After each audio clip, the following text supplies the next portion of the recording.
In today's video, I'm going to talk about the 7 steps it takes to break the cycle of narcissistic abuse. And then I'm also going to talk about how do we know if we've broken the cycle? So let's get started with that. Now, the first thing I want to say before I get into this is this video could be days long. There are so many steps to breaking the cycle. So I've just picked out what I find to me are, very important 7 steps. But there are a ton of great teachers out there.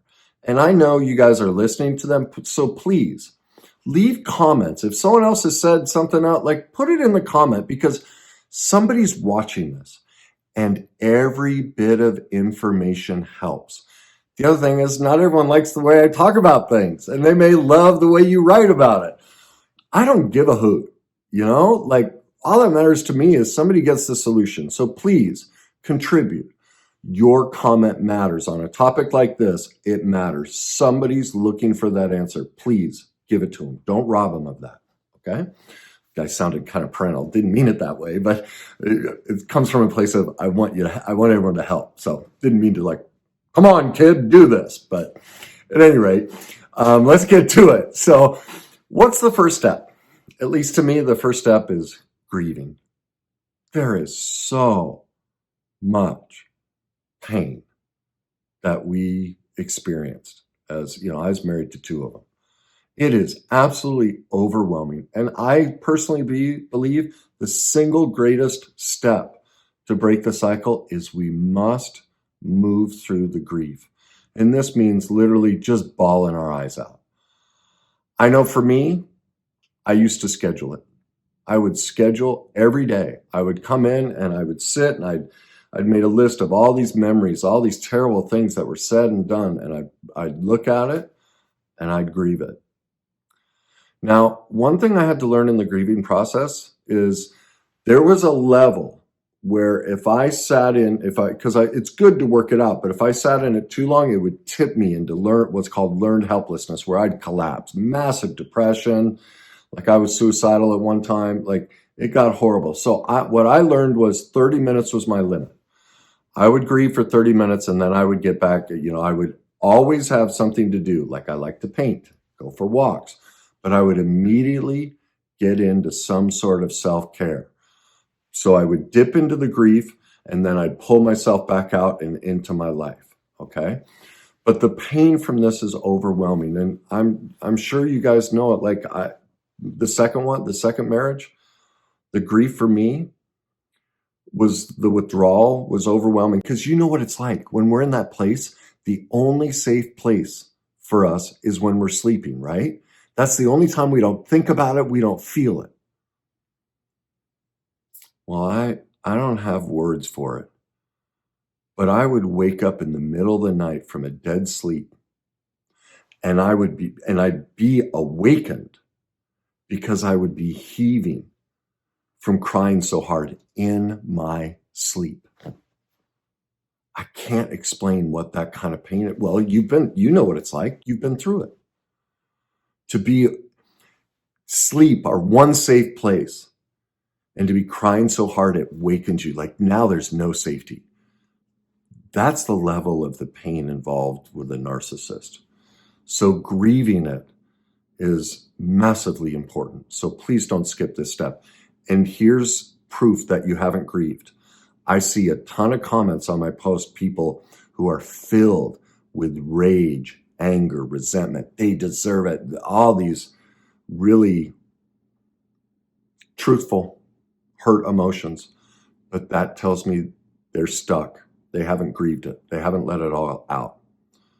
And so if that's you, if you're still filled with rage, that means you have a ton of suppressed grief that hasn't been worked through. And I beg you, because do you see, if you still have all that rage, they own us. They own us. If we're still that angry, then they're controlling us. They're ruining our life and they're not even here. Let's let them go. Get ourselves back, please. They've done enough. Don't give this to them because now we're giving it to them. Please work through the grief.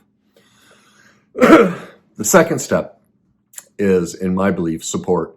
we need it because we were isolated. We were shamed, belittled.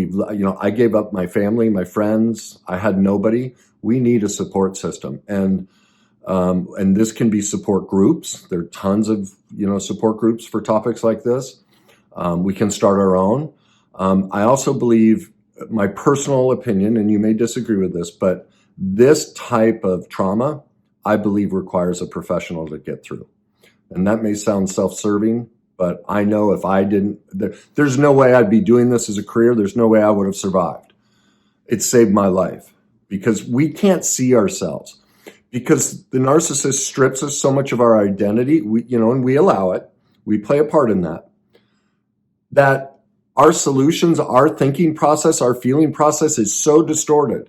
It's very difficult for us to, be the author of our life again and get ourselves out of it. And that's why we need a caring professional to guide us through that. So that's step number 2. We need support, and I believe the greatest support we need is from a professional who knows these dynamics. The next step, go become an expert. Look, our best ideas, our best knowledge got us in this place in a relationship with someone like that. That means we need to learn some new skills and tools. We need more information on relationships, parenting, codependence, grief, all of these different topics. And let's face it, we're not bad. We're not to blame. We don't teach any of this stuff as a society. Did you ever take a class on what healthy parenting is or what good relationships look like? I sure as heck didn't growing up. And we learned from people that didn't take them either. And then the models we've seen for relationships are TV and movies, and that's all massively dysfunction. All the love stories, like that's really, when you go become an expert, you see that all the models of what love is supposed to be is horrifically dysfunctional. It's not anything you want to pursue, but that's what, we're all looking for that because that's what's trained us. So we need new skills and tools. We need to become an expert. And so then the question becomes, in what areas? Well, this is my opinion. And again, you may disagree, so please leave comments. I think the first area we need help in is in codependence. And in my estimation, this book should be on everybody's bookshelf. It's by Pia Mellody. It's called Facing Codependence. Now, I know there's one by Melody Beattie, Codependent No More. That's the most popular, and I hate to, I don't know how to say this kindly, but it doesn't teach you anything about codependence. It basically teaches you, here's an alcoholic. It's really all about alcoholism. It's not about codependence and codependence recovery. This will blow your doors off. This is true codependence recovery and all the levels of it. And I think even if you love Melody Beattie, once you read this book, you'll go, wow, did she leave out a lot? Now, that's not to disparage her. Any work, like any effort, is always good effort. And it's always a benefit. I'm just trying to provide what I feel are the best. And of everything I've researched, nothing comes close to the work of Pia Mellody. We need this because we were codependent. That's one of the factors that got us wrapped up into this. The next thing we need is recovery from PTSD. A relationship with a narcissist creates PTSD or complex PTSD. The single best person on that relationship-wise is this, Complex PTSD from Surviving to Thriving by Pete Walker. This book is wonderful. And you're going to see, one thing you're going to learn is literally everyone on this planet, even if they haven't been with a narcissist, is walking around daily. We're all in PTSD. Our inability to navigate our emotions, it's all residue from childhood trauma. So educate yourself about this, and they're great skills and tools, more information on how to recover as well, okay? The next area we need help in is, and I see this in all my narcissism comments, oh, well, they were raised by perfect parents. Most of all, nobody's a perfect parent. Nobody came from a so-called good childhood. I mean, let's get this straight. Parents adore us, and much of the time, they did wonderful things, but they're all perfectly imperfect, and they all left us with wounds. And the best available science as of today says all of this comes from childhood wounding. And one of the key things that people bring up is, oh, they were spoiled. Well, see, people don't even know that being spoiled is horrifically abusive, like catastrophically abusive. That's why this book, The Emotionally Abusive Relationship by Barbara Engel, there's so much in here about the different parenting styles. And so you'll be able to look at your own child and go, oh my goodness, I had no idea that my parents were perfectly imperfect. This isn't to go beat our parents up. It's just to get into reality that, wow, we don't teach about these things. And parents don't know that what they think is loving is actually hurtful in many cases. And so you'll get into reality of, oh, wow, now I see it. Okay, well, now I can use the PTSD and the codependence to recover. The final step is we have to do denial work. This is prevalent with people that are in relationships and with narcissists, is they think it's all about them. And frankly, some of it is the teachers. They're like, oh, nothing's your fault. You didn't partake in it. It just happened to you. I happen to disagree with that. That leaves us incredibly disempowered. That means it could happen again. It means I had nothing to do with it. Well, do you see how scary that is? If I had nothing to do with it, then it could happen again. But the truth is, nobody, no person, place, or thing gets near our life unless we allow it. Therefore, we played a part in it. And so I'd suggest my book. My book is a mix of all of it. It's parenting, codependence, denial work, PTSD work, the recovery process, all of it. Your journey to success. You can find all of these on Amazon. That's the next piece of the puzzle.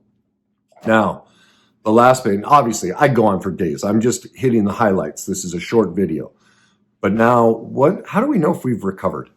How do we know if we've broken the cycle?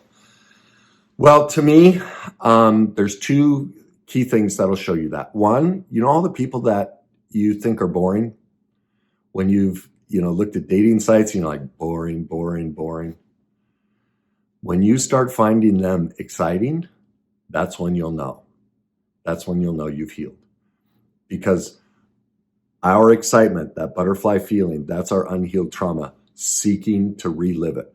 When that's gone, when we've healed it, all these boring people, we're now attracted, we're ready emotionally for a real relationship. That's one key sign. And here's the final sign. Remember I said earlier, the rage, people stuck in rage. You'll know you've broken the cycle when you adore your narcissist. Now, let me make this clear. It's not that you condone it. It's not that you go near them. It's not that you would ever have a relationship with them, but you see, oh my goodness, I picked this person so that I could learn about all of these perfect imperfections inside of myself that drew me to them. Oh my God, they were my greatest teacher. And they helped me discover the best part of myself that was hidden underneath all of this pain that I'd never dealt with, that I didn't even know I needed to deal with. It's like I say about my first wife, who was physically and verbally abusive. And these are words of my counselor, who met her and everything. And I ended up cheating on her. It was the only way I knew how to get out, to end the marriage. And I felt tremendous shame. And my counselor said to me, he goes, Kenny, if you take a Labrador puppy and you chain it up outside and you don't feed it, you don't give it water, even a Labrador puppy, the sweetest animal on this planet, if you starve it and mistreat it long enough, it'll bite you. That just hit me. Okay, I'm not horrific. But once I did the work, once I saw my part in it, like now I adore her. I care more about her than I ever did in the relationship, because I see if it weren't for her, I wouldn't have this career. I wouldn't have any of it. I discovered all of these things in part because of the two narcissistic women I married. So I adore them both. And that's when you'll know you've broken the cycle, when you're finished with the rage and they no longer control you. So there are the 7 characteristics. Now, if you think this will help people, please like, comment, and share. Also, if you're looking for deeper work on this, I run courses on all of this. If you'd like to learn more about that, my online programs that teach the whole process to recover from this, just send me an email at kw@kennyweiss.net. So I hope that helps you. I hope that gives you a sense of a direction of where to go. And please leave your comments. We all need your ideas so we can all get through these things. I hope you're having a great day.